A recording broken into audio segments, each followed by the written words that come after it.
Hello, today I wanted to talk about why my favorite album of all time is Quadeca's I Didn't Mean to Haunt You. Before we get in too deep, I want to warn you guys that this album is about suicide, so if that's something that's going to be triggering, I would advise that you probably click off here. Now, favorite doesn't mean I think it's objectively the best. It definitely has its flaws, and these are flaws that I choose to ignore because of how much I fell in love with this album. I Didn't Mean to Haunt You came out in late 2022, and if I could go back and listen to it for the first time again, I would give up more than I'd be willing to admit aloud to all of you. If you're not familiar with this album, it's basically this folk, rap, melodic, I don't even know what you call it, but essentially it follows the story of a character who commits suicide and then he's just going through life as a ghost and seeing everybody move on from him and just watching the world continue on without him.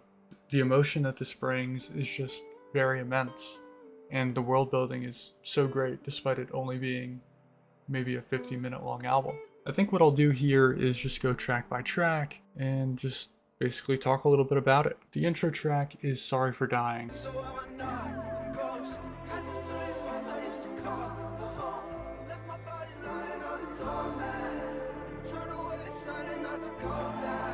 And this song is basically the character bragging about how he completed this goal, and the goal being ending their own life. My favorite part of this song is at the end where he's kind of spiraling and he's saying, is this thing on?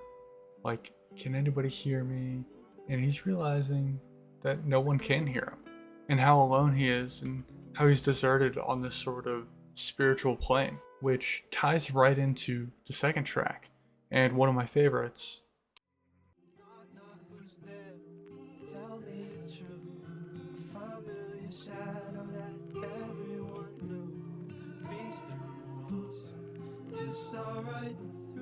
Tell Me a Joke kind of follows that similar can anybody hear me sort of trope, and then it kind of ties into this beautiful song where he's floating through this sort of nothingness and he's wondering if anybody's there. He's begging for somebody to tell him a joke. Quadeca is also trying to tell jokes and trying to be humorous because he's trying to ignore the reality. He's trying to ignore the consequences that he's caused himself, which makes for a pretty great song.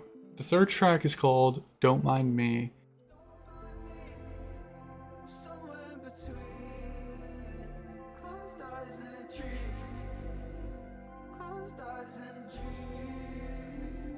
It's going over the same storyline of regretting what he's done. He doesn't know where he is. He's in this sort of limbo. And in this song, he's watching his family, specifically his mother, just move on without him. He's watching his family pack all of his things and put him in the attic. The line, "You made a collage, a souvenir version of me," comes to mind. He's like, hey, I'm right here. Yet you guys are making these souvenir versions of me. Why can't you just notice that I'm right here in front of you? And that is the part that is annoying this character so much, is that nobody is there. Now, I guess I didn't mention this with the previous tracks, but everything in this album is just so grandiose. And that's the part about it that I love so much. The words tell a story for sure, but the feeling that you get from the instrumentation is just something else entirely. So much so that I probably listened to this album front to back close to 600 times, but each time I listen, I pick up on something new. My personal favorite song right now off this project is called Picking Up Hands. Carpet, I crawled in, same bucket I was washed in. I gave all the time to it. I was trying to figure out the faucets. Tall marks on the wall charts, it's the wrong parts getting longer. I was staying so far away, I don't wanna go now. I feel like every few months I have a new favorite song or a new song that I underappreciated in the moment, but now I can't get enough of, which Picking Up Hands is definitely that track off this album for me. The character in this song is going through his childhood home and is just reflecting on his childhood. He's looking at the sink that he was washed in as a baby, and this is where some of the saddest lines on the whole project come. the tall marks on the wall charts, it's the wrong parts getting longer. Like saying how he used to get measured up against the wall, and his height should be the only thing that's getting longer, not the distance between him and his family. Or how he tries to call out for the dog and the dog runs away from him, which there's old wives' tales that dogs can sense supernatural things, which is why the dog is running away from him. But it's just so sad to look at everything that he's known and he's seen as this outsider, if he's even seen at all. This song is so sad and just embarks such emotion out of me, and I think that's the reason why I love it so much. Born Yesterday is the title of the next track, and it is probably the best all-around song on the album.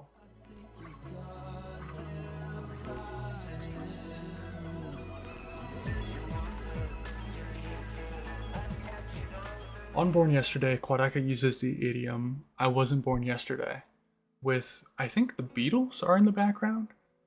Pretty sure it's the Beatles, but this song again is seeing that his mother has moved on from him and how everything is fine or at least getting better. The ghost doesn't believe her. He shows that he wasn't born yesterday and he knows that she's lying. He knows that she's in this pain.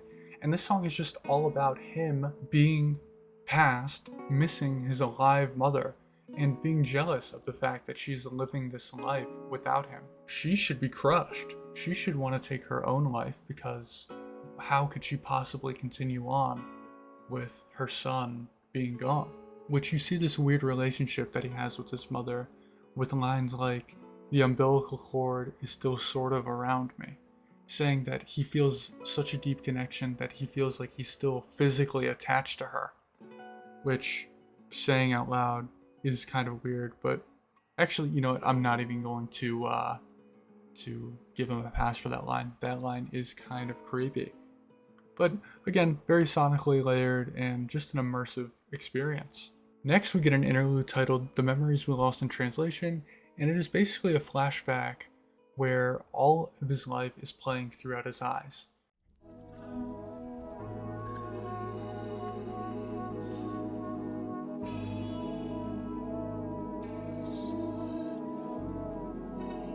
You can hear sounds of people talking to him, you can hear children laughing. Also forgot to mention, there is a full album movie with this, and in the movie it shows footage of Quadeca's childhood, which is really cool in my opinion.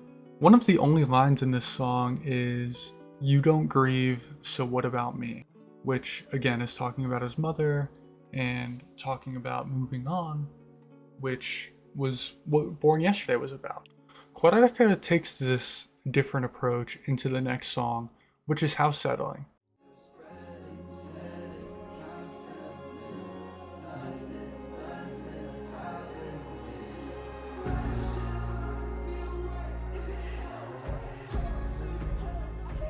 But it's kind of ridiculous to even say it aloud.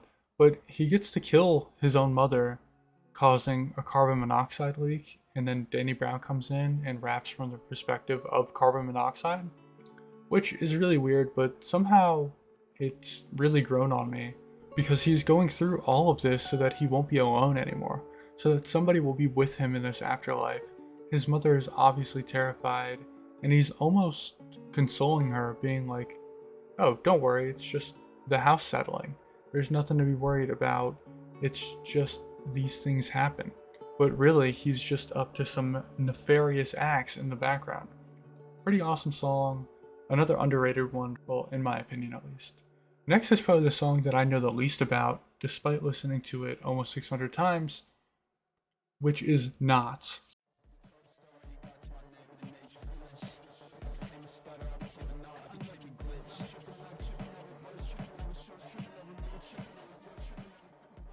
Now, Knots is this chaotic sort of glitchy song where the ghost is comparing the noose that he tied to himself to the other knots that he feels in his life, like the knots in his chest from anxiety, or that he himself feels like a knot in this new plane where he doesn't know how to untie himself and he doesn't know how to be freed, but he's conjunctured up. I don't even know if that's a word, but I'm keeping it in there. which is super cool. It's probably the most lyrical track on this album, and the wordplay is really great. I just am not a fan of the more heavy metal. It's not one that I revisit often, although I do appreciate it, especially in the concept of the album. Coming off this angry track, we have one of my favorites in Fantasy World.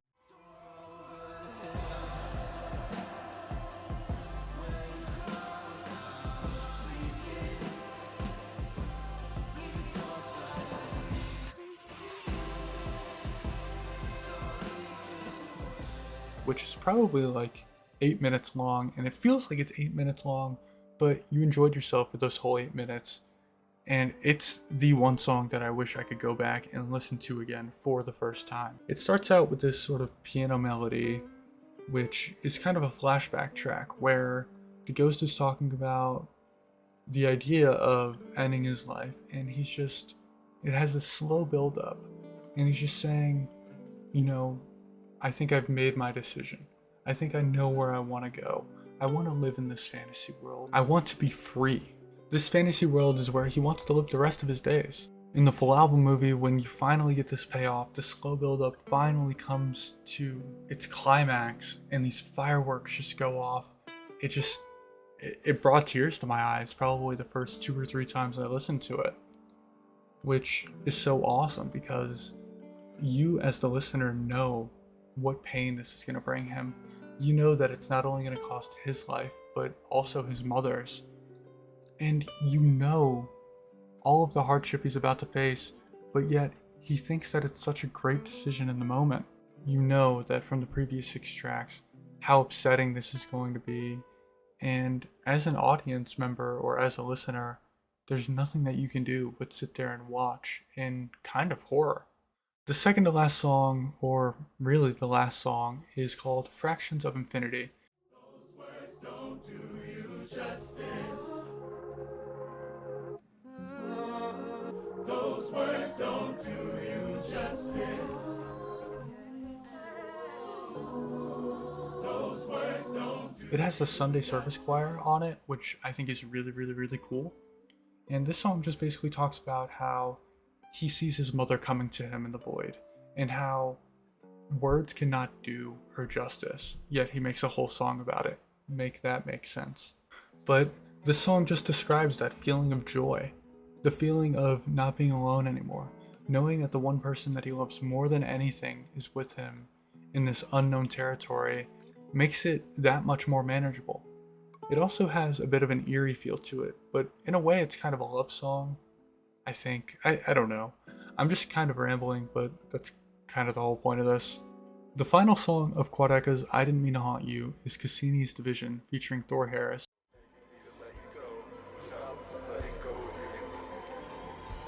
So I can make that voice just a little bit brighter when you see it. Until next time. This song is basically the perfect ending where it's kind of just this monologue with this eeriness in the background and these drums going on, where the ghost is just talking about going into the static and about the choices that he's made and how final this decision is, which I really like. I like the fact that this album is sad and it tells the story. The ghost gets kind of a happy ending because his mother is there with him, but also it's not like, oh, it was all a dream, everybody just lives happily ever after. Like, it shows that there's really consequences for these actions, which I think whenever somebody tries to do this type of media talking about this issue, which is suicide, I find that they don't do a great job with that. That is Quadeca's I Didn't Mean to Haunt You, which is also my favorite album of all time currently. I mean, hopefully I'm around for a long time and this is something that might change, but for now, it is a strong, strong #1 slot in my mind. So yeah, be good to yourself, be good to one another, and thank you for listening to yet another ramble.